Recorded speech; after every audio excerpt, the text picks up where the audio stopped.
Hello दोस्तों, मैं हूँ राज और सभी का मेरी यूट्यूब चैनल राज में स्वागत है। दोस्तों आज सीएसएस का कोई पेपर नहीं है, बट फिर भी मैं शाम के 7:30 बजे लाइव रहूंगा और मैथ्स के क्वेश्चन जिस तरह के आधार पे एग्जाम में आए हैं उस तरह से रिलेटेड मैं आपको बताऊंगी कि क्वेश्चन किस तरह से आ रहे हैं और फिर जो मंडे को पेपर है तो आपको कैसे करना है बेटा। ठीक है, तो 7:30 बजे फिर से आज लाइव हो जाएंगे हमारे साथ में मैथ्स के लिए। और मैं अभी बताने जा रहा हूँ कि पेपर आज नहीं है, तो कल जब हम लाइव करवा रहे थे तो कमेंट बॉक्स में कुछ स्टूडेंट ने कहा था कि थर्ड शिफ्ट कोई क्वेश्चन बताओ। तो थर्ड शिफ्ट के हमारे पास मैथ्स का एग्जैक्ट डाटा नहीं आया है, बट जी के जैसे क्वेश्चन आया है जिससे स्टूडेंट ने कमेंट किया है। ठीक है, तो क्वेश्चन क्या है उसे चलिए बताते हैं आपको। ठीक है, ये नहीं है, ये हमारा फर्स्ट शिफ्ट का क्वेश्चन है। थर्ड शिफ्ट का कहाँ से है वो चलो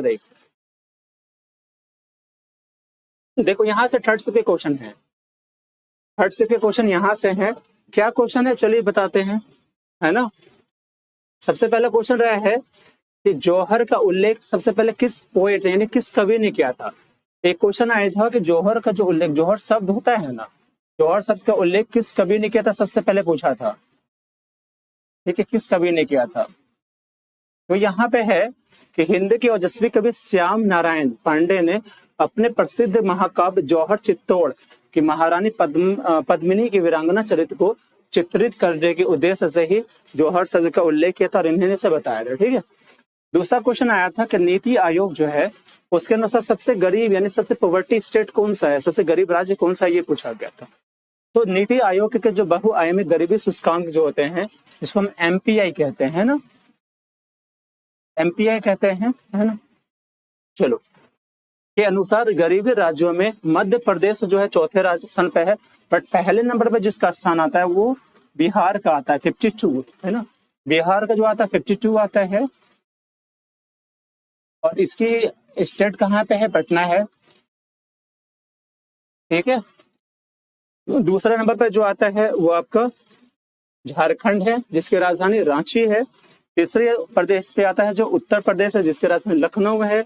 और चौथे जो कहाँ पे आ गया, एमपी यानी भोपाल। ठीक है, चलो एक अगली क्वेश्चन आई थी कि कपूर को जब गर्म करने पर क्या होता है। तो आपको पता है जब कपूर को गर्म करेंगे, कपूर एक्चुअल ठोस होता है, लेकिन आप देखेंगे जब गर्म करेंगे ना तो उड़ता चला जाता है, गैसीय रूप में धारण कर लेता है। ठीक है, तो कपूर को गर्म करने पर क्या बनता है, गैस बनता है, लेकिन क्या होता है इसे समझते हैं। तो कपूर या अमोनियम क्लोराइड, आप यहाँ पे ये ध्यान दो कि कपूर को और क्या बोलते हैं, कपूर का दूसरा नाम अमोनियम क्लोराइड भी है। ठीक है, कपूर को अमोनियम क्लोराइड भी बोला जाता है। कपूर या एल्यूमिनियम क्लोराइड को जब गर्म किया जाता है तो यह बिना द्रव में बदले ही गैस में बदल जाता है, तथा जब उस गैस को ठंडा किया जाता है तो गैस से सीधे ठोस में बदल जाता है। मतलब यहाँ पे समझने वाली बात क्या है, देखो हम जानते हैं कभी कोई ठोस होता है तो पहले पिघलता है ना, फिर वो गैस में। जैसे बर्फ है, बर्फ को पिघला होगा, पहले पानी होगा, है ना, तो पहले ठोस से लिक्विड होगा, फिर उसको गर्म करो तो भाप बन के उड़ेगा। लेकिन कपूर के चीज में अलग है। कपूर के क्षेत्र में क्या होता है, जैसे आप उसको गर्म करेंगे तो वो क्या होता है, उड़ जाता है, और उसको फिर से ठंडा करोगे तो फिर से गैस, फिर से ठोस बन जाता है। ठीक है, चलो इस विधि को क्या कहते हैं, ऊर्ध्वपातन कहते हैं। ठीक है, इसको भी याद रख लेना। अगली क्वेश्चन आई थी आर्टिकल 32 यानी अनुच्छेद जो 32 है उसका संबंध किससे है, ये क्वेश्चन पूछा गया था। ठीक है, तो चलो क्या है आपका अनुच्छेद 32 जो है संवैधानिक उपचारों का अधिकार से संबंधित है। संवैधानिक उपचारों का अधिकार, राइट टू कॉन्स्टिट्यूशनल रेमेडीज, स्वयं में कोई अधिकार ना होकर अन्य मौलिक अधिकारों का रक्षक है। इसके तहत किसी भी व्यक्ति मौलिक अधिकारों के हनन होने पर न्यायालय की शरण ले सकता है, यानी कोर्ट की शरण वो ले सकता है। अगली क्वेश्चन आई थी अंबुवाची मेला कहाँ लगता है।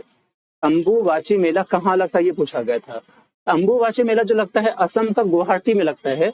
असम के गुवाहाटी में स्थित कामाख्या मंदिर में 22 जून से हर वर्ष, है ना, 22 वर्ष से वार्षिक अंबुवाची मेला शुरू हो गया। मतलब हर वर्ष लगभग 22, मतलब आप कह सकते हैं कि जून के टाइम में होता है ना, और हर साल 4 दिनों के लिए लगने वाले इस मेले में हर साल हजारों की संख्या में श्रद्धालु पहुंचते हैं। मतलब क्या हो गया, अच्छा आपसे क्वेश्चन पूछा था अंबुवाची कहाँ मेला लगता है, असम के गुवाहाटी में हो जाएगा। कब शुरू होता है, तो जून में होता है 22 जून से, और कितने दिनों के लिए होता है, तो हर 4 दिन के लिए होता है। ठीक है, चलो अगले क्वेश्चन है कि वाणिज्य बैंक किससे लोन प्रदान नहीं करती। तो देखो जो कमर्शियल बैंक होता है आपको लोन देती है, लेकिन अभी एक नया चीज आया सिविल रेट, है ना, सिविल स्कोर। सिविल स्कोर जो होता है, जैसे भी मान लो कुछ दिन पहले जैसे मुझे एक लोन की जरूरत पड़ी थी, जैसे ये बोर्ड है ना, तो बोर्ड को लेने के लिए मैंने एक लोन लिया था, ठीक है, बैंक से। तो मुझे लोन की जरूरत पड़ी थी, तो वहां पे क्या हुआ, मेरे अकाउंट डिटेल्स देखा गया था। तो वहां पे कभी कभी क्या होता है मैं बता देता हूँ, इसलिए आप लोग भी चेक करना है इसमें।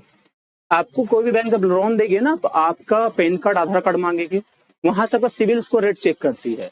सिविल स्कोर रेट में क्या हुआ था, जैसे मेरे नाम पे ऐसा शो कर रहा था वो कि कहीं पे और भी वो लोन निकला हुआ है। मैं तो मेरे नाम पे, मैंने कभी भी ऐसा नहीं लिया है, लेकिन मेरे नाम पे कहीं और शो कर रहा था कि मेरे नाम पे लोन निकला हुआ है। तो वो बैंक बोले थे कि नहीं आपको हम नहीं दे सकते, आपका सिविल स्कोर जो है पहले से ऑलरेडी निकला होगा इतना। तो मैंने उसे पूछा कि ऐसा क्यों हो सकता है, तो ये क्यों होता है, ये लापरवाही का नतीजा होता है। जैसे क्या होता है, सपोज जैसे मेरा नाम राज है, राजकुमार गुप्ता है, तो हो सकता है किसी और शख्स का नाम ऐसे मैच कर रहा होगा। लापरवाही में क्या करते हैं जो बैंक स्टाफ रहते हैं, जो लोन देते हैं, वो क्या करते हैं जल्दीबाजी में, जैसे मान लो मैं समझाता हूँ, इसको गौर से समझना कैसे ये आता है, ताकि आपके लाइफ में भी ऐसा हो सकता है, तब जाके से देख लेना, ठीक है। ऐसे करने से आपको भी लोन नहीं देगी बैंक। जैसे मान लो मेरा नाम राज है, ठीक है, आपके समझना राजकुमार गुप्ता है, और किसी और का नाम मान लो इससे लिखा, इसको समझ लेना गौर से, राजकुमार रंजन मान लो लिखा हुआ है, ठीक है, ऐसे हैं। अब क्या होता है कि जैसे मान लो बैंक स्टाफ के पास कोई बंदा गया लेने के लिए, ठीक है, उसके पास वो बैंक खाता डिटेल्स दिया गया है, उसने राजकुमार रंजन चढ़ाना चाहिए था, उसने राजकुमार टाइप किया, उसने आगे देखा नहीं राजकुमार गुप्ता का राजकुमार रंजन, उसने एडिट कर दिया, तो राजकुमार रंजन की जगह राजकुमार गुप्ता आ गया। ऐसे में क्या होता है, सिविल रेट खराब हो जाएंगे, सिविल रेट स्कोरर हो जाएंगे, तो फिर आपका लोन इश्यू नहीं किया जाएगा, नहीं देगी बैंक आपको ऋण, ठीक है, ये समझ लेना। चलो, तो क्या होता है कि ज्यादातर मामलों में हम लोन देने से मना करने की सबसे बड़ी वजह क्या होती है, खराब क्रेडिट, ठीक है। तो उदाहरण के सिविल स्कोर अगर 300 से 900 के बीच होता है तो 750 का अच्छा माना जाता है ऊपर से। अगर सिविल के मुताबिक 79% बैंक लोन उन्हीं को देती है जिनका स्कोर 750 के ऊपर होता है, ठीक है। अगली जो क्वेश्चन आई है, अगली क्वेश्चन आई है कि वेरियम का एटॉमिक मास नंबर क्या होता है। तो वेरियम जो है सफेद और नरम का धातु है, मेटल है ये।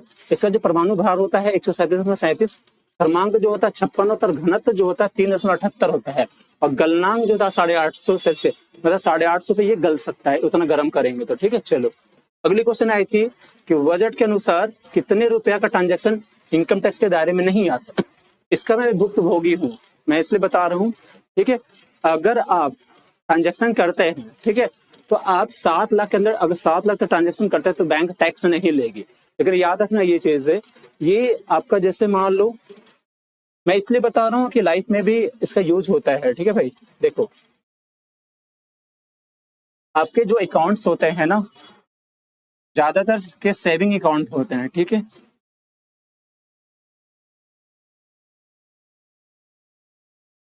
ठीक है। दूसरा होता है आपका करंट अकाउंट, ठीक है। दूसरा होता है एक सेविंग, दूसरा करंट होता है। तो सेविंग में हम नहीं कर सकते ट्रांजेक्शन, सेविंग या ट्रांजेक्शन, सेविंग अपने पास सेव करने के लिए पैसा, तो ट्रांजेक्शन नहीं कर सकते, वहां पे नहीं सही हो। हाँ, एक करंट अकाउंट खुलवाते हैं तो वहां पे कह रहा है कि अब 7 लाख का ट्रांजेक्शन करते हैं तो बैंक को टैक्स नहीं देना पड़ेगा, उसके बाद फिर टैक्स लग जाएगा, ठीक है। यानी टैक्स रिबेट को बढ़ा दिया गया है, इससे पहले यह रिबेट पहले 5 लाख था, उसे बढ़ाकर 7 लाख कर दिया गया, ओके। चलो, अगली क्वेश्चन आई है कि पंचवर्षीय योजना में कौन सा योजना था जो 5 वर्ष पूरा नहीं किया गया था। मतलब ये टारगेट यहाँ पे था क्वेश्चन में कि वो टारगेट पूरा नहीं कर पाया था जो उसका टारगेट मिला था। पंचवर्षीय योजना ऐसी कौन सी पंचवर्षीय योजना थी जिसने उसने अपना टारगेट पूरा नहीं किया। तो तीसरी योजना है, तीसरी योजना विफल हो गई थी। सरकार को योजना आपका जो 1966 से 67, 67 से 68 और 68 69 की घोषणा करनी पड़ी थी। मतलब वहां पे जो योजना चल रही थी पंचवर्षीय योजना, तो सक्सेस नहीं हुई थी। इस कारण से वहां पे अर्ली यानी सालाना करना पड़ा 66 67 67 68 68 69 करनी पड़ी। चीन भारत युद्ध और चीन भारत पाक योजना अवकाश से प्राथमिक कारणों में शामिल थे, जिसके कारण से तीसरी पंचवर्षीय के हुए टारगेट पूरा नहीं कर पाए थे। अगली क्वेश्चन थे हिम सिंह नृत्य का संबंध किस राज्य से है। इसका संबंध है सिक्किम से, ठीक है दोस्तों। फ्रेंड, ये सारे क्वेश्चन जो आ रहे हैं, ठीक है। एक क्वेश्चन है सीवी रमन जो है उसका संबंध किससे था। तो सीवी रमन का पूरा नाम है चंद्रशेखर रमन, ठीक है।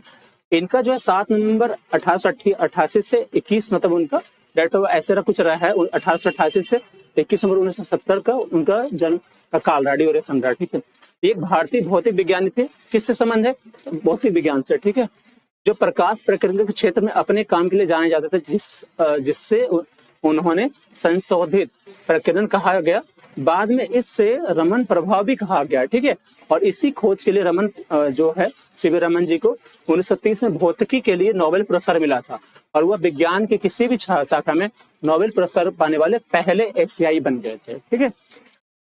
एक क्वेश्चन आई थी कि 100 मीटर की जो बाधा दौड़ होती है उसमें ऊंचाई कितनी होती है, ऐसा पूछा था। तो जो पुरुषों और महिलाओं के दोनों के लिए होता है, पुरुषों के 110 मीटर और 400 मीटर होता है बाधा होता है, ठीक है। 110 मीटर में 400 मीटर बाधा दौड़ होती है, इसे समझना। अब महिलाओं के 100 मीटर में 400 मीटर की बाधा दौड़ होती है, ठीक है दोस्तों। चलिए ये क्वेश्चन थे हमारे थर्ड शिफ्ट के, ठीक है। बाकी जो हमारे पास मैथ्स के क्वेश्चन आते हैं डेटा बेस, तो मैं आपको बता दूंगा, ठीक है। चलिए मिलते हैं शाम में लाइव, ओके। और इससे पहले मैं एक चीज और शुरू कर रहा हूँ, अगर आपने देखा तब देख लेना, है ना। मैं बता देता हूँ क्या मैं शुरू करने जा रहा हूँ। एक मैं सीपीयू की बेस, सीपीयू का एग्जाम आने वाला है, तो मैं सीपीयू का एक मैथ्स लूंगा, इसकी क्लास लूंगा, ठीक है।